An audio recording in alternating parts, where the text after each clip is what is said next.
The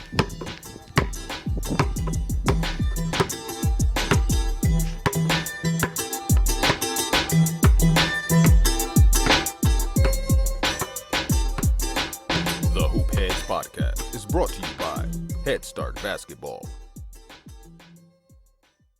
Hi, this is Don Showalter from USA Basketball, and you are listening to the Hoop Heads Podcast. Hey Hoopheads, wanted to take a minute to shout out our partners and friends at Dr. Dish Basketball. We've had their partnership manager and training specialist Jefferson Mason and marketing manager Nick Bartlett on the show in the past, and we couldn't be more excited about what they're doing for the game of basketball. Their Dr. Dish shooting machines are undoubtedly the most advanced and user-friendly machines on the market and truly accelerate skill development faster than ever. Beyond efficient reps, Dr. Dish provides training expertise and versatility designed to develop complete players. The new Dr. Dish CT machine has further revolutionized basketball training with over 150 plus on-demand individual and team workouts from some of the best coaches and trainers in the game. These workouts include video instruction and combine game-like shooting drills with ball handling, conditioning, and agility drills. Along with workouts, the Dr. Dish training management system also provides stat tracking and analytics to track progress and ensure accountability. These are just a few reasons why top programs like Duke, North Carolina, Louisville, Florida, Baylor, and countless others are upgrading to Dr. Dish. Learn more at drdishbasketball.com. Follow their incredible content at Dr. Dish B-Ball on Twitter, Instagram, Facebook, and YouTube. And make sure you mention the Hoopheads Podcast to get $300 off your next Dr. Dish purchase.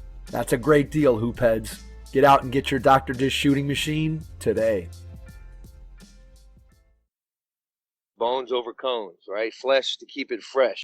Skill development is not just repetitional drills. It's situational drills too.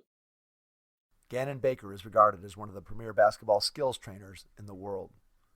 Ganon trains players from the NBA, NCAA, high school, and middle school levels. His relentless passion, work ethic, and competency for the game has the respect of players and coaches all over the world. Since 2001, Baker has been traveling all over the globe, impacting the game of basketball. He has been to 45 countries and counting, working with players and coaches on their game. NBA and WNBA players crave his knowledge and energy for getting them better. Ganon has worked with and shared the court with Kobe Bryant, LeBron James, Chris Paul, Kevin Durant, Kyrie Irving, Brittney Griner, Maya Moore, Lindsay Whalen, Tamika Catchings, Skylar Diggins, and many more. College coaches constantly connect with him about working out their players during the offseason, as well as his basketball wisdom. Nike and Brand Jordan hire Ganon year after year to work with their high school and top European players. His schedule is constantly filled with coaching clinic events such as the NCAA Men's Final Four, Coaching U Live, Nike USA clinics, FIBA clinics, AAU clinics, and high school association clinics. Most recently, Ganon has opened a Ganon Baker Basketball Asia office, where he has partnered with Stronger Me, a basketball education company based in Beijing, China. Together, they have committed to educating coaches, trainers, and players in the emerging Chinese basketball market based on the brand new systematic curriculum created to satisfy the needs of players, coaches, and parents for every level of play, starting at ground zero and guiding them along to the hopefully professional ranks. Hoopheads Nation, if you love what you're hearing, please leave us a 5-star rating and review wherever you listen to the show. Believe it or not, those ratings help others in the basketball community find the Hoopheads Pod. We would also appreciate you sharing the show with one friend or coaching colleague that you know would enjoy listening to the Hoopheads Podcast. And if you're not subscribed yet, just hit the subscribe button in your favorite podcast app so you never miss an episode. You can find the show on Apple Podcasts, Spotify, SoundCloud, Stitcher, Google Play, and YouTube. Make sure you take some notes as you listen to this episode with one of the premier basketball skills trainers in the world, Ganon Baker. Hello and welcome to the Hoopheads Podcast. It's Mike Klinzing here without my co-host Jason Sunkel this morning, but I am with world-renowned basketball trainer and coach Ganon Baker.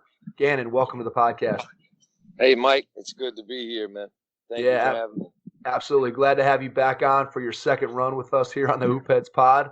Today, we thought we'd dive right into some interesting topics that we hope our audience is going to find value in. The first one being, what is your idea in terms of the characteristics of a great coach? What do you think a great coach does that separates them from the average coach?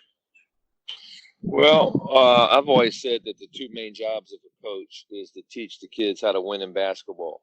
And that doesn't mean that winning is important. That's the only thing. But you got to teach them how to act like a winner, on the court. So it means being the best you can be on both ends as a teammate, respecting the coach, and working hard. And then, we teach them how to win in life. I don't care if you're a middle school coach. I've coached, coached middle school kids. I don't care if you're a high school coach. I've coached high school, college. I've coached college, pro. I've coached pro. I've coached all levels. And the great ones, because there's great ones, maybe not as popular, but there's great ones in middle school, great ones in high school, and so forth. So there's a lot of great coaches, regardless of popularity, record, or what level they are. Just because, you don't have a big basketball title doesn't make you a big coach. No, there can be a great coach at every level and do a great job of implementing life values, teaching kids how to be a winner in life, bringing up real situations in real time, meeting these kids in their generation, getting to understand their generation and their culture, what they follow, what they like, what they deal with their issues. And so you lay the foundation like a father, and if it's a female coach, like a mother, right? But obviously success is gender free and colorblind. So, those are the two things that make up a great coach. And subheadings of that is basically, it's old Hugh V. Brown, man. Coaching is motivation, relationships, execution. And so motivation is everything about inspiring the kids and connecting, right? Getting the kids to trust you, and there's a buy-in, right? But you got to motivate them first. You got to hit them with passion and energy and charisma and humor, and tough love and accountability. Kids want to learn. Like they value learn. They'll give you their time and resources to learn. I've made a living monetarily off that for 20 plus years. And a lot of your listeners have made a life out of that in high school, for more than that, because kids do want to learn, but they have to be inspired by a great leader. And there's so many coaches that are the unsuccessful coaches are the coaches that are stuck, that are bitter, that are angry, that are inflexible, that don't want to grow, and that are boring, that are communistic, so to speak, dictatorial. And so that comes with motivation, man. Like coaches go to these clinics and they learn X and O and player development, which is great. But you got to also look at the emotional and the mental side of coaching. And that, why? Because you got to, you're an actor, man. You're in front of, you got to entertain as well as educate. You got to get their attention. You got to engage. There's all kind of rules of engagement with coaching. And then, relationships, man. You got to get up with technology. You got to text the kids. You got to sit kids down sometimes one-on-one and say, hey, man, how's your life on a scale of 1 to 10? How's your relationship with God on a scale of 1 to 10? How's your relationship with your parents? Do you have parents? What's going on in your life right now? Like, you need to do that, and you can't be socially awkward as a coach. Not to put any coaches under the bus that I play for, but I looking back now, knowing what I know, I had a few socially awkward coaches, but I had some great coaches, so I could compare. Right, I played for 3 different college coaches in college. I worked for 3 in 5 years coaching in college, so I got to see a lot. I got to experience the Denver Nuggets staff when I tried out for them in 2002, and I just, self-aware now of all the different styles of coaching, but relationships is huge. Spent, I think I've told you 4 days with Manu Ginobili. We talk mostly about the relationship Pop had with his coaches and then with his players. And then the last one is execution. Are you competent? Do you know how to build up a program from 1-0 to 5-0? Are you up to date with, and analytics? They say now most games are won in the first and third quarter, and then how you respond to ATOs. So after timeouts, and all that is coaching, man. In a nutshell, I know I long-winded on that answer, but I dropped a lot of good nuggets that you can rewind and write down. But that's it right there, man. That's your foundation. Yeah, I agree with you. Let's think back to when you were first getting into coaching. How many of those things did you realize right out of the gate, and how many did you sort of build into your repertoire as you progressed throughout your career? So compare the young Ganon Baker to the Ganon Baker that's listening, that's speaking to us today.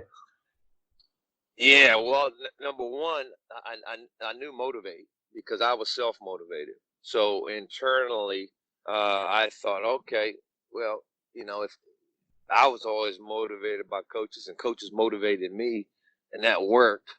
Uh, I once was lazy, and then I hit a light bulb, kind of Rocky Eye of the Tiger moment. I never left from that guy. That guy is still in me. So I was always, when I started coaching, my mind was always in tune with, all right, how can I inspire this guy to take his mind and his body to a place where he's never been. I want this kid to fall in love with basketball if he just likes it, or I want this kid to have an agape love, an even higher love for basketball, for his teammates, and for his goals than he's ever had before. So I've always been into motivation.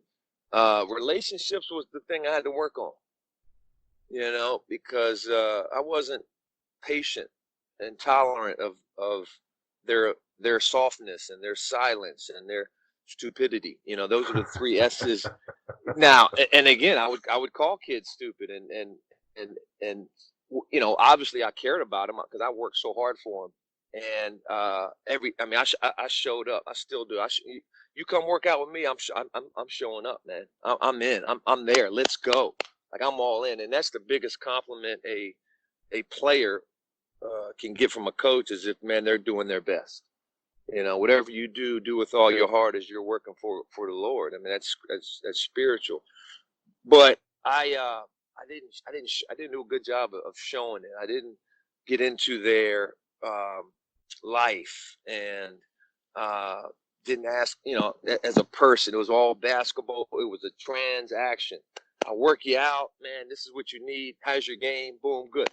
It wasn't, no life involved. No life. Never followed up with them unless they followed up with me. Never went to go see their games. Again, I didn't have a lot of time, but I didn't have that sensitive chip of really building their life up as a person. Now, if they asked, or if there was something glaring, we talk about life, motivating them to be the best basketball player they could be. A little bit of life, and that was it. I missed that relationship part early on. So what's the difference between when you were coaching at the high school or the college level, where you actually have a team of 12 to 15 players that you're responsible for, versus when you're in a training situation, whether you're working with a player one-on-one or you're working in sort of a clinic camp model? What's the difference in how you go about building the relationships? Because obviously it's a different dynamic when you're coaching a team versus in the training piece of it. So talk a little bit about that for us. Yeah, in high school and college, because I coached in college for 5 years. It's the same problem. It's time. Because in college, after you work the players out and do your class checks and all that, now you got to go recruiting, or you got other things in your life. So it's really being intentional of your time, and making moments in that day to just get one-on-one with the kids. I was okay at that, and after my 5th year of college coaching, I really got better at that. And then when I went into skill training, I let time get the best of me, and I didn't fill in that relationship void, even to a higher level. So, because skill training, you're with one culture, and then you travel and you're in another culture. So you're constantly building cultures and speaking life into kids, but you don't get that follow up, that daily connection. And so, high school coach, the same thing, man. It's like, man, you got kids, you got class. That's your real job. But high school coaches, if you ask them, hey, what do you do for my high school coach? That is so true. You get paid $3,000, man. Your real job is your social.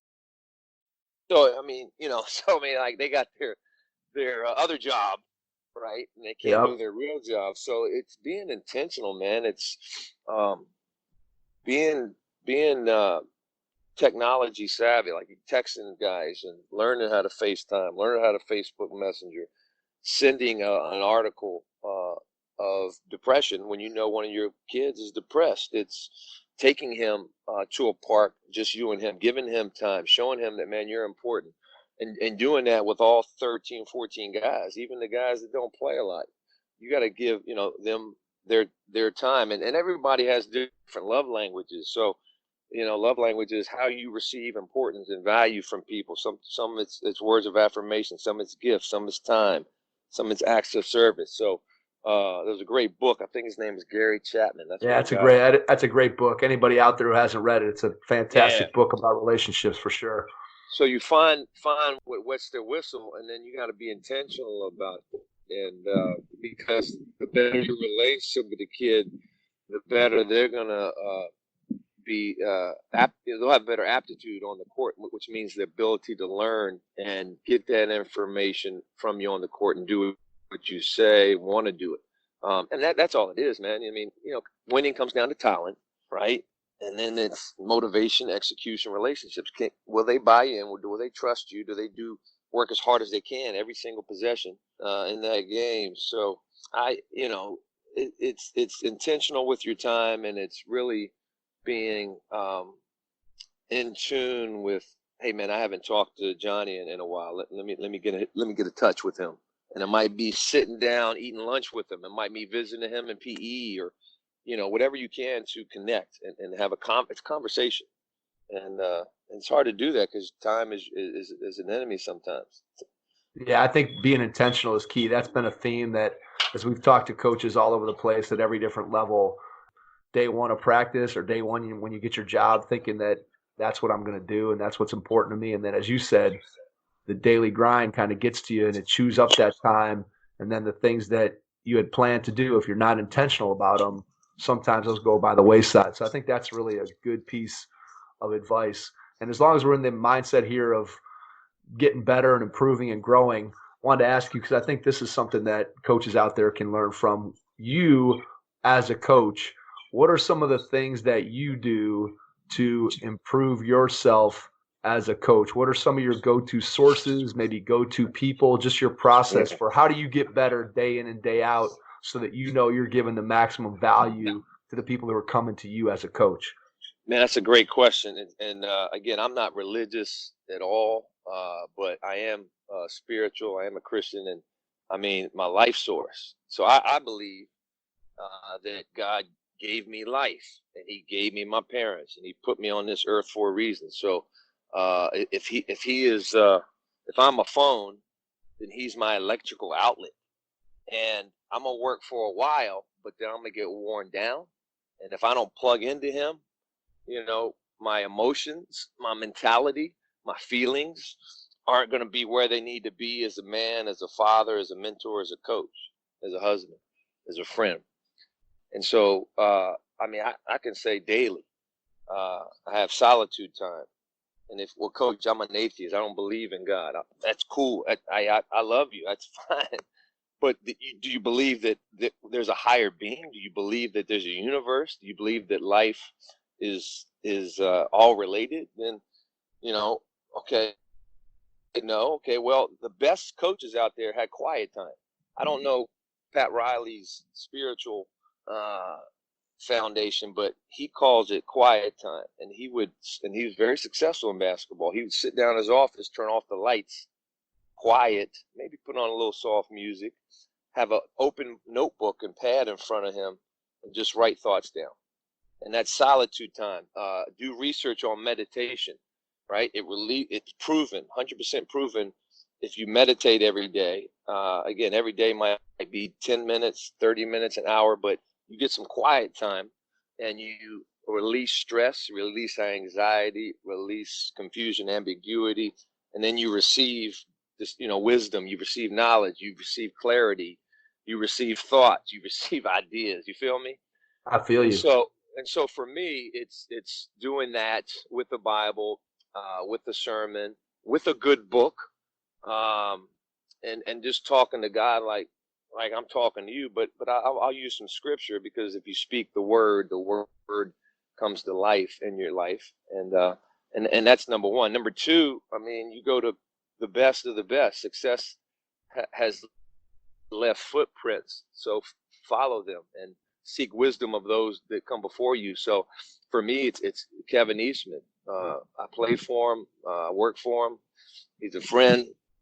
I'm not like him. He and I are totally different, and I'll tell him that. Like, man, I ain't reading I ain't reading as much as You're not reading 2 hours a day? I mean, I think he reads more than that, 4 hours a day. But I'll read an hour, maybe sometimes two.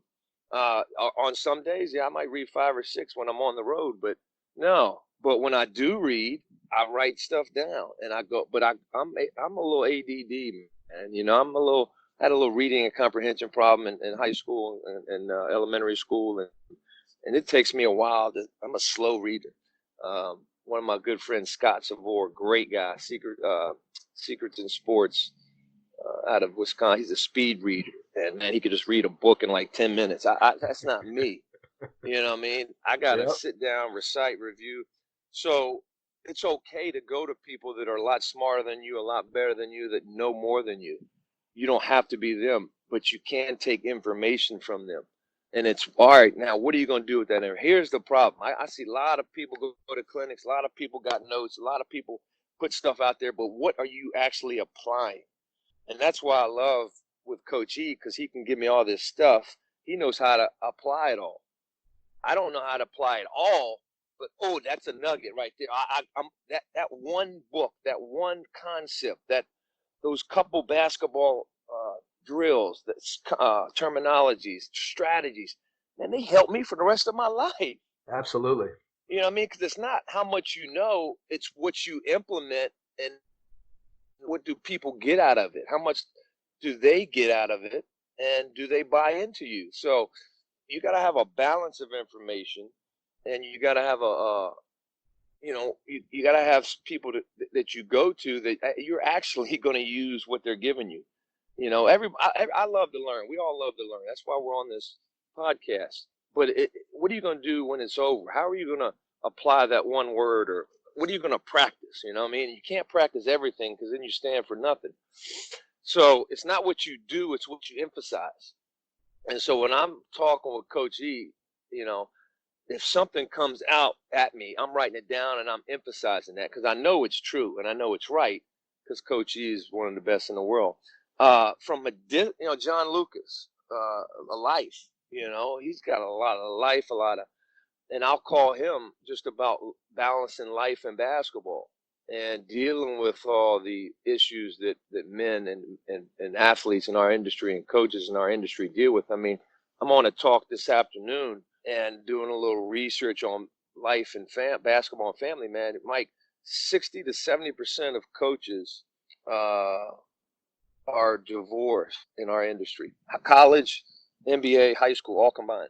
Now, again, I would say most of that was just a fact I found on the internet, Wikipedia.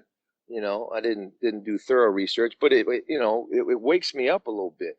Everybody that I contacted when I was offered some NBA player development coaches, I contacted about 5 guys in the league that I really trust.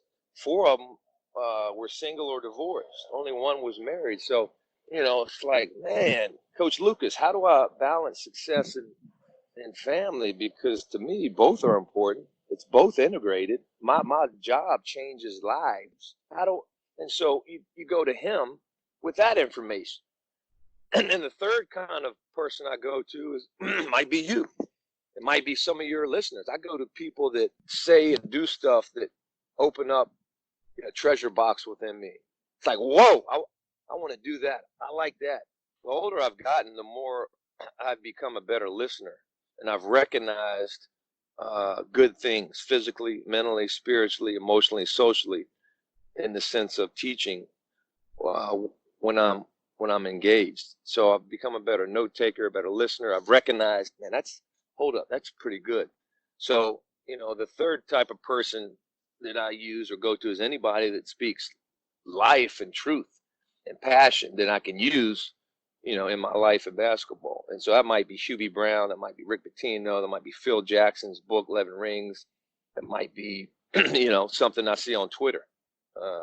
Phil Beckner recently and I've gotten a little relationship, good coach out of Phil's a great dude. He was on. He was on with us. Yeah, Phil's fantastic, man. I love him. Yeah, yep. So he and I have a distant relationship for about a decade when he was coaching in college, and we'll hit each other up spontaneously. But he stuff on his Twitter. Got to write that down. I like that one. And so it's like, and that's it, man. But the two guys that I, really, Mike Dunlap, had an hour conversation with him the other day. So, I'm blessed to be able to have some influence from some people. I don't have a lot, but it's a great question because everybody needs a coach and everybody needs somebody that has more information and experience. John Lucas calls life. You need people that walk with a limp, that's been through some battles, right? Yep. That got some scars they can talk about, and that's got some life in them. And so, the best compliment he ever gave me was, man, Gannon, you got some basketball and life in you, brother. Like, thank you. Because, you want people that have wisdom, but also pain. You want people that are not pristine and has never been through a battle. No, man, I want some warriors. I want, I don't want Superman because Superman never got scarred. I want Russell Crowe and the Gladiator. Right. I want that dude in 300. I want guys that can bleed because that's me. I'm not perfect. So I want guys that can get that, and that's what I have. Yeah, no doubt. Let me ask you two follow-up questions. One, so you talked a lot there about taking wisdom from some of the people that you interact with. So do you have a formal system for taking notes? Do you have a notebook? Do you have a system that you go with? And then two, if I'm a coach out there and I want to reach out to someone who I have respect for in the basketball community, any suggestions for coaches out there? If I want to reach out to Coach X, Y, or Z, maybe it's somebody who is more accomplished than me in my career. What do you recommend to somebody reaching out to somebody maybe to be their mentor, to just be able to pick their brain? So two things. One, your system for note taking, and then two, how do you reach out to somebody to ask them to pour into you? Well, to me, in my life, note taking has been something that I've had to work on. But when you're engaged in a conversation, whether it be podcast or live or whatever, man, you got to listen. And if they say something powerful, then you got to remember it because we forget 90% of what we hear. That's why it boggles my mind, man, that people go to, you got a great person in front of you at these events, clinics, church, speeches, school assemblies, and 90% of people ain't writing stuff, don't bring a notebook. Like, why would you go to a seminar at church and you don't write it down? Like, it's a fact. 90% of people. So you got to write it down. I just, pick out words and phrases and stuff that relates to my life and just, write it down. So I don't know how to teach that other than, just dig in and really listen. Always bring a notebook. I got a notebook in my car. I write stuff down because it helps me learn better. Even if I don't have a notebook, I have a section on my phone called Notes, and I got 50 folders. I got my. I know that feeling. Yeah, so you just write it down, and don't be comfortable with being awkward because you'll be in a I'll be in a conversation with Coach. Let's say Coach E, right? We're in Vegas coaching you live, and he came up, talked to my wife, boom, talking to me, and then he said something pretty powerful, and I pulled out my phone, started writing that down as he was talking. Yep. And he and if I don't know the person as well, because he knew what he'd seen me, I would say to them, "Hey, man, I'm still in the conversation. I'm just writing what you said down. That was powerful." Like, that's an awkward moment, but if you think about it, it empowers them and makes them feel important and wise. And so I'll if I don't have my phone, I'll pull out my pad and let me write that down. And then later on that week, I'll go read what I wrote down, and I'll highlight stuff that I can use. And then whenever I have time to read, I'll pull out that notebook and I'll read just the highlighted stuff. See what I'm saying? So I get the stuff. It's like getting a turkey, right? Put the turkey in the oven, you bake it, then you get it out and you start carving it up. You don't eat the whole turkey, but you use some stuff, and then what you don't use, you put it in the refrigerator and you use later. So if I'm writing an article or I'm doing a speech or I'm doing a podcast like this, I pulled out one of my notebooks.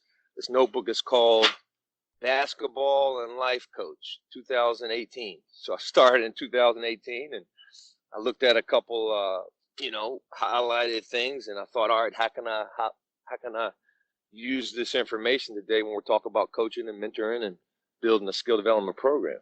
And so I memorized, I just reviewed it last night. I reviewed it this morning, and now, organically, I'm trying to, regurgitate, recite things that are real and answers to your questions. So the truth fears no question, Mike.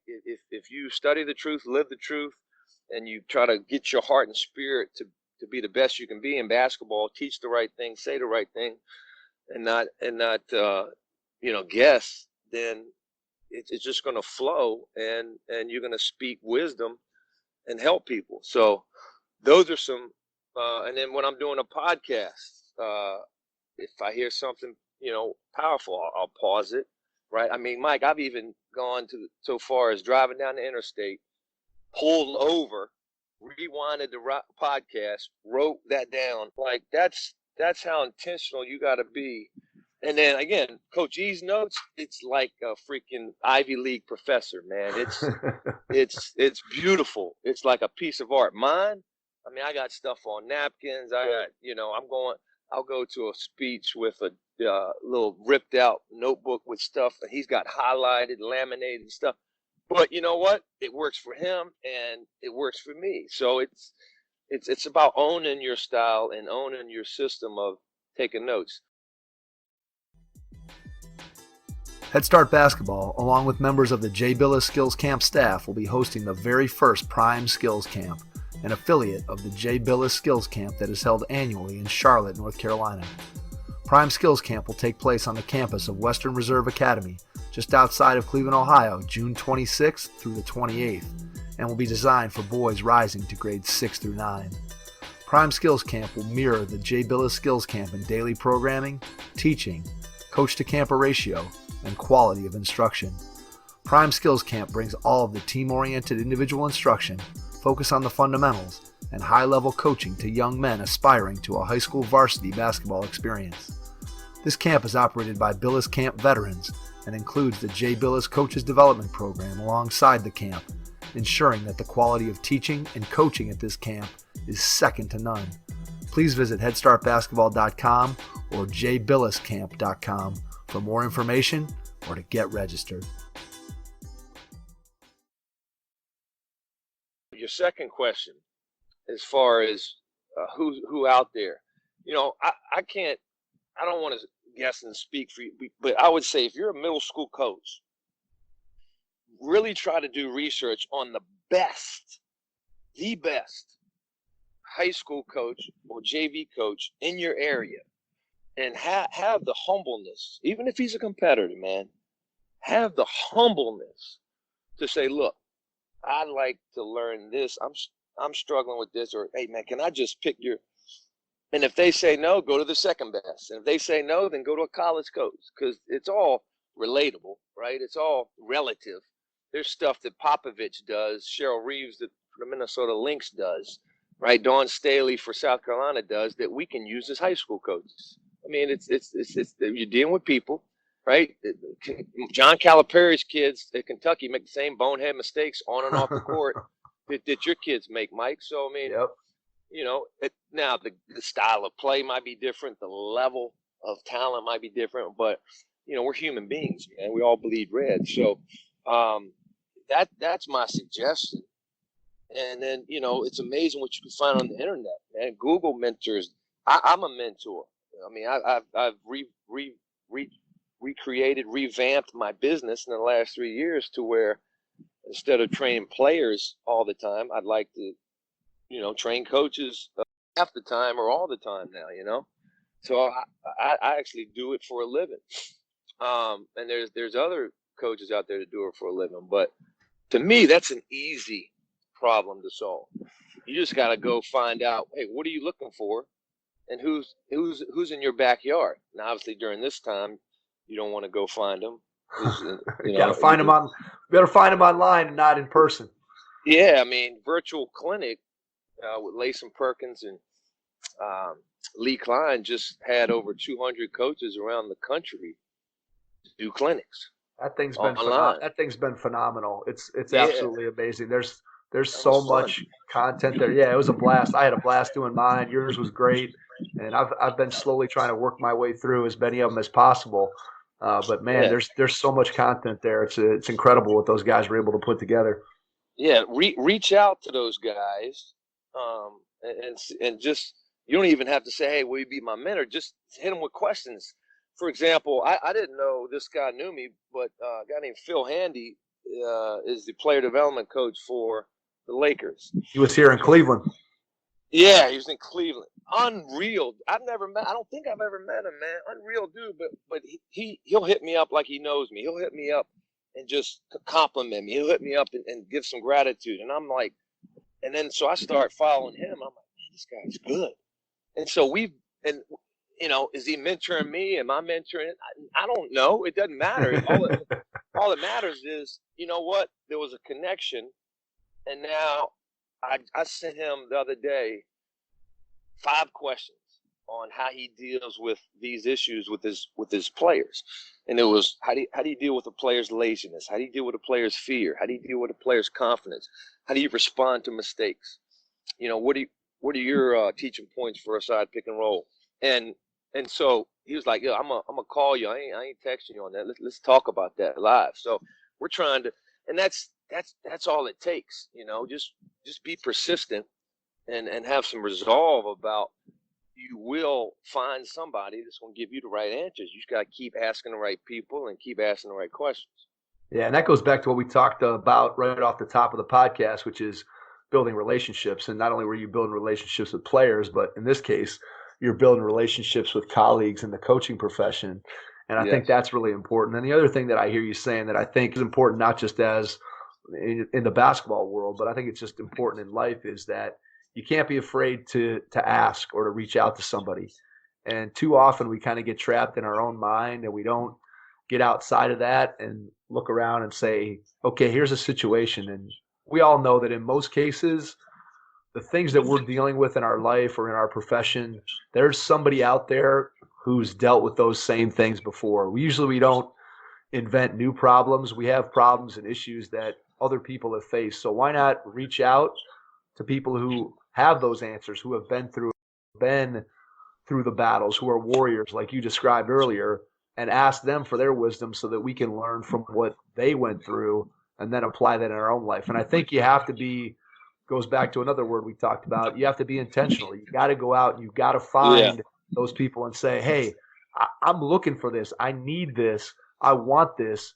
But I have to be intentional about it, and I have to be persistent, where if the first person says no, the second person says no, the third person says no, I can't give up. I got to keep going until I find somebody who's willing to give me their time, to pour into me, to help to make me a better person. And then conversely, just like you said with Phil Handy, not only are maybe they pouring into you, but then you're giving something back to them as well in that relationship. I think that's really what it's all about. Yeah, iron sharpens iron, and there is no great relationship without reciprocity. And reciprocity is, if I give you time, then you give me time. And the great ones go above and beyond. If I give you passion, you give me more passion. You know what I mean? So there has to be a circular reaping and sowing in that relationship, giving and taking. Couldn't agree more. All right, let's jump to our third topic of the day, Ganon. Let's talk a little bit about developing a skill development program if I'm a high school coach. Give me some ideas, some thoughts that high school coaches out there listening can put into practice when they start thinking about the skill development part of their program. Well, hopefully it's legal, man. I'm so irritated with some of these high school rules because Yes, number every one, state's different, and you never know what you're getting yeah, into. yeah, man. I wish they would have freedom on working kids out because it keeps them safe off the streets and active, choice driven, and then shot clock. But anyway, if you're allowed to build a workout program during the off season, during the season, and there's not a lot of time restrictions, uh, start from scratch. Identify your trends and traits of how you want to offensively play. You got to make sure that you're clear on your offensive philosophy, and then because that relates to all your 1-on-0 drills, all your 2-on-0, 3-on-0, 4-on-0, and that's how you build it. Meet with each player individually and work them out. Whether 14 players, do that for 2-3 weeks. Really build a relationship with them. Give them time. Show them your assets as a coach. Show them how excited you are. One-on-one instruction. You have their attention. They learn quicker. They learn better. And the 1-on-0 drills very simple. Show them a move and a counter.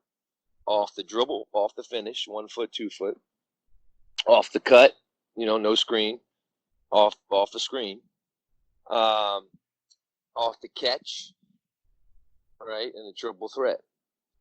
So you're teaching them, one-on-one moves. You're teaching them separation techniques. I don't care whether you're playing against a zone or a man. Kids got to be able to separate for a pass or a better shot. And so guys love working on moves. And now you're like, man, this coach is cool, man. He's teaching me a move off the dribble. He's teaching me a move off the finish. He's teaching me a move off the cut. He's teaching me a move off triple threat. And then when you're teaching them these moves, use current NBA, WNBA players. Hey, this is the Maya Moore move, or this is the Damian Lillard move. Even if it's not, they don't care. It's like, man, they're getting high level stuff. So and then after you do the 1-on-0 stuff, then do your 2-on-0 stuff. You got to teach kids ball movement. So you do your 2-on-0 ball movement drills. With that, you're teaching them spacing, right? Driving, kick. Good offense is driving, kick. You got your screening, and then maybe after 2-on-0, you do your 3-on-0 stuff. You got your screening, right? So, and after that, then you got your, you got to, in these workouts, when you do your 1-on-0, let's say 30 minutes, you got to play 1-on-1.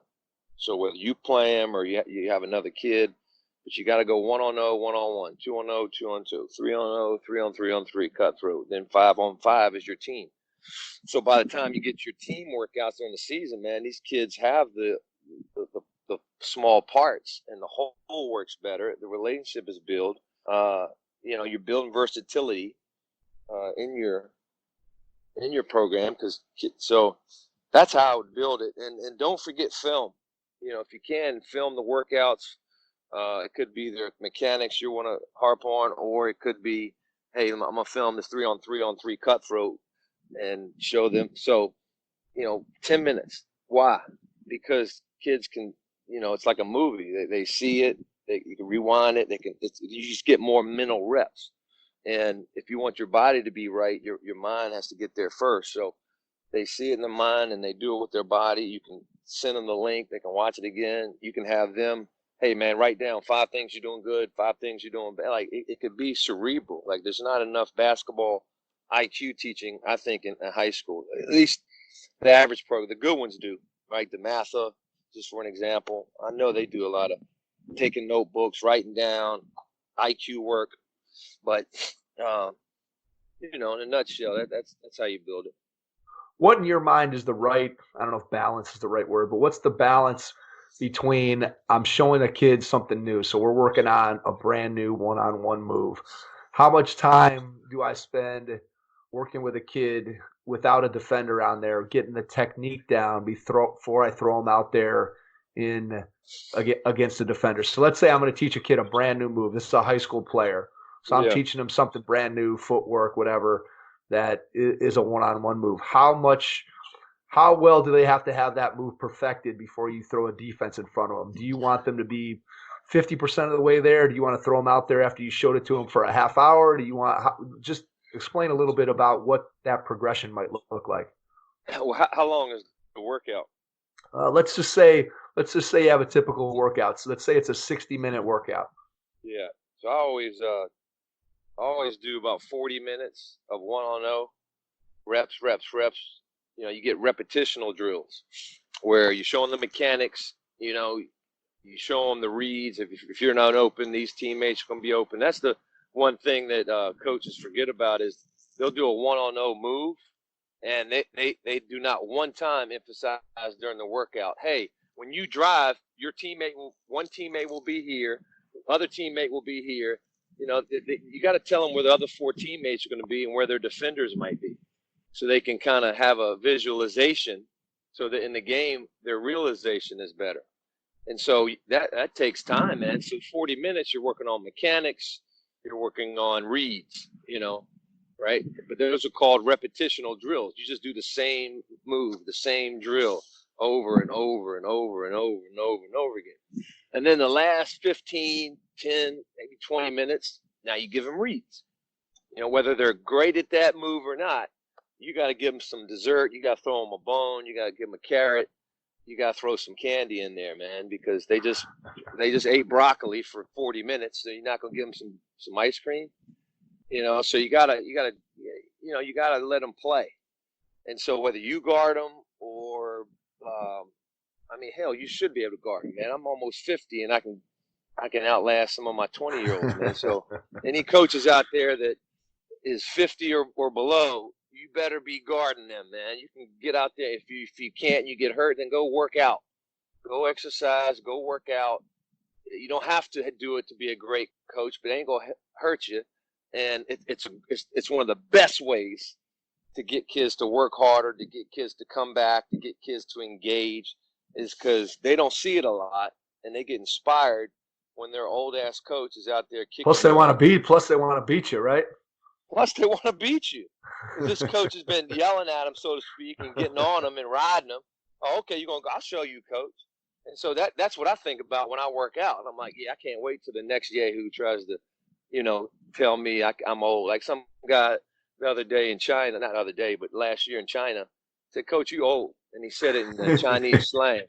And I was like, all right, me and you after the practice, 1-on-1. And everybody's like, ooh. And I beat him 16-1, Mike.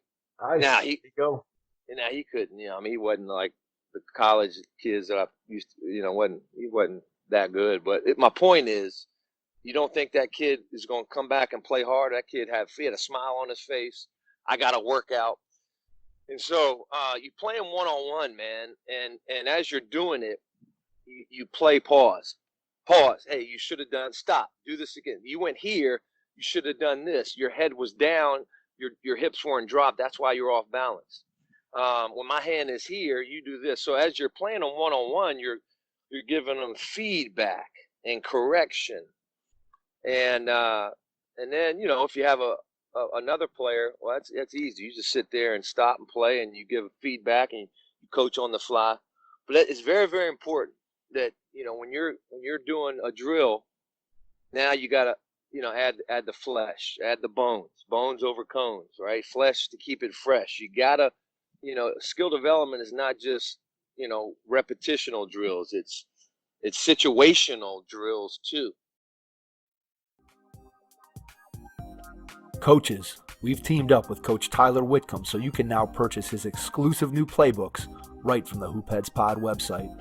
If you're looking for ways to improve your team next season, these playbooks blend affordability with the quality content that serious coaches are looking for. Just visit hoopheadspod.com/store and you'll find playbooks from John Calipari of Kentucky, Leonard Hamilton from Florida State, and Mike Young of Virginia Tech. Check out these great resources at hoopheadspod.com/store.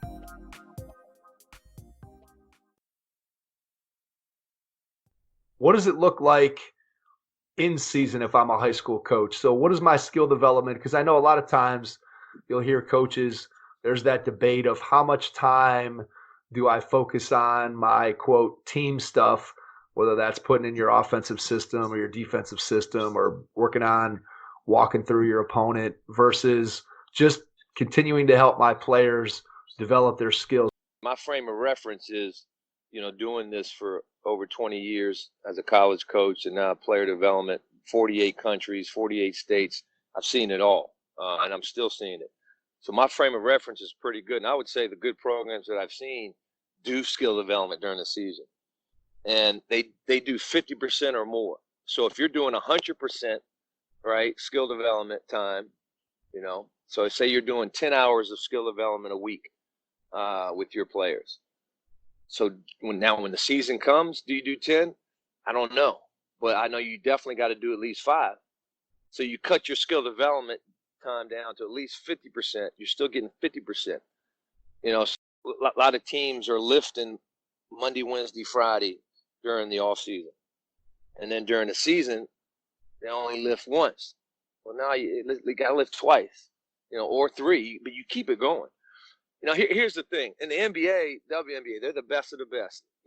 Winning college programs, any level, Division III, NAIA, they still find a way to get it in during the season. What do you mean? Well, maybe you have 6 a.m. open gym. Maybe you, have 3-hour practices, and the first hour is skill development. I don't know. Now, I don't believe in long practices during the season, but I just know you got to find a way to get it in. And to me, again, this was back in the late 80s, early 90s. I found a way to get it in, and I was an honor roll student in high school. And the only way I could fit it in is I had to say no to a lot of, entertainment time. I couldn't party. I couldn't socialize as much. I couldn't hang out in front of the TV as much. I still, got in my entertainment a little bit, but not as much. So that's what coaches have to do. They have to carve out time and emphasize it. If it's legal. Yeah, I think it's huge that you have to make sure that whatever work you put in the summer in terms of skill development, that you continue to give your players an opportunity within your formal practice structure, number one. And then I think you said it well there in that you have to, going back to what we talked about earlier, you have to inspire your players where hopefully, and you may not be able to get every single guy on your roster to go out and do this, but if you can get the majority of your roster working and putting in a little bit of extra time, whether that's just coming in to practice 10 minutes early or staying 10 minutes late or getting up earlier, maybe you have Sundays off during the season and those guys are going to the gym anyway on Sunday and getting some shots up or working on whatever, doing something that they've been struggling with during the season. I think those are all situations where you can build it in. You can build in that skill development. And I know coaches a lot of times feel like, hey, we got to work on this team stuff. I got to figure out my press break and I've got to get this set playing. And sometimes they get caught up in that. And the skill development piece is the one that falls away. And to be honest, I think that we all know, and you said it earlier, that the skill level and the talent of players ultimately is what wins games. And yeah, coaching's important and strategy and all those kinds of things. And if it wasn't, we wouldn't all be in the coaching profession. But I do think that the more skilled your team is, the more games you're going to win. And so if you can develop skilled players as part of your program, you're probably going to have a lot more long-term success than if you're teaching them your 7 different out-of-bounds play. Yeah, and Mike, let me say something. I won a state championship in high school. We got lucky. We beat Grant Hill's team in '89. We went back again in '90 to the final game and lost by 3. So we were a very successful high school team. In college, my senior year, we won the CAA. We tied Old Dominion for the conference championship. My experience with Manu, he told me, Tim Duncan himself and Tony Parker, right, were the leaders of the team. So as a coach, whether you empower them to do it or it just organically evolves, you got to have other sounds from the players to voice the same message and to implement the same culture on and off the court that you want to happen, because you just can't do it on your own. It can't be a communist coach dictating, do this, do that, and the players have no sound. A great band is awesome and successful because they have many sounds, but they're on the same band. They all have the same passion and vision, and that's to go out and be rock stars and inspire people that night. And so that's what a team has to have, man. And that's what a coach has to get to 2, 3, 4 players and say, keep sending the message, keep setting culture. And it's, for my junior year, it was a little bit of me, but mostly Kevin Swan, Rick Hunter, right? Paul Blackman. And then my senior year, me, Aaron Mundy, Jermaine Golson, Pete Baco, Mark Williams. Like, I still remember the guys that were talking, and when we needed a pickup and timeouts and halftime and locker room and lunchroom and before practice, during practice. It's like, man, it was a lot of great sound. Nothing happens without great sounds, and words can bring life and death, and words start to, develop thoughts. And you have 30 seconds after a thought before it comes a feeling, and then that feeling becomes an action. And it all comes from the players, leading with their voice.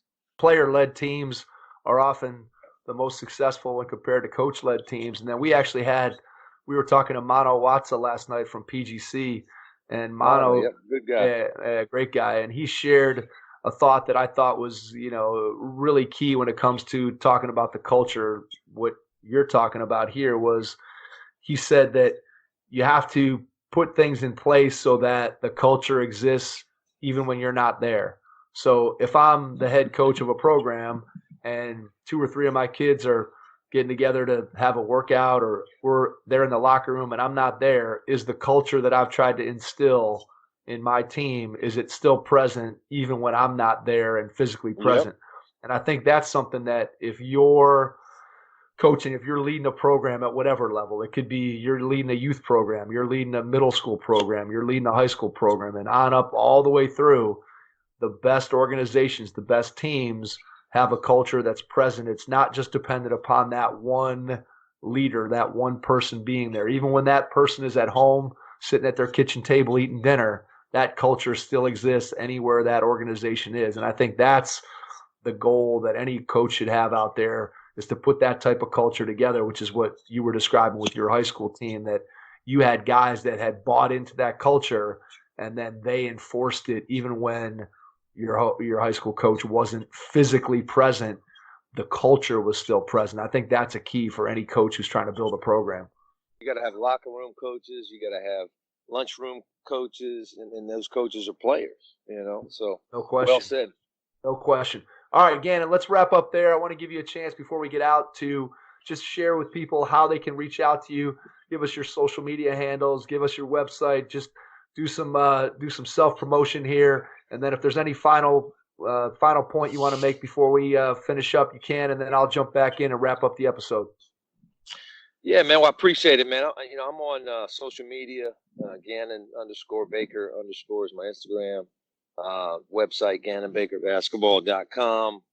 I train, players, camps, workouts, teams. But right now I'm doing a lot of mentoring, player mentoring, reviewing their tapes, giving them feedback, reviewing their workouts, and the same thing for coaches, critiquing how they handle workouts or problems. I'm doing a lot of one-on-one mentoring. We have a free Zoom call a couple times a month that you can get on. Just go to my website, click on free mentorship, and I have an unbelievable curriculum from beginner to pro that kind of lays out a whole pretty much decade of your skill development program if you want, for you, and it lays out into really good video PDF, and it flows, and so we have that available if that's some interest to you. Ganon, I can't thank you enough for jumping back on with us a second time. It's been a pleasure. I want you to stay safe and healthy, and your family during this crazy time that we're all living in right now. And again, we thank you for spending some time with us this morning. And to everyone out there, thanks for listening, and we will catch you on our next episode. Thanks. Registration is now open at headstartbasketball.com for this summer's Head Start basketball camps. We'll be hosting camps for boys and girls in grades 1 through 6 throughout the greater Cleveland area. Get registered today and make sure you hit the courts with us this summer.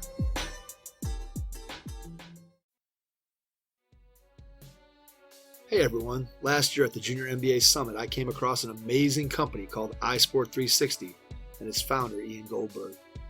Their youth sports app gets coaches, players, and parents on the same page. Your team can set goals, share player feedback, training videos, sticker rewards, player evals, and practice assignments. All of this to foster a healthy team communication and culture. If your team or club struggles to keep open lines of communication, especially among team parents, iSport 360 can help. If you want to empower your athletes to have more success, more confidence, and more communication with their teammates, give iSport 360 a try today. Shoot me an email, mike@hoopheadspod.com, or give me a call at 216-392-4059 to learn more.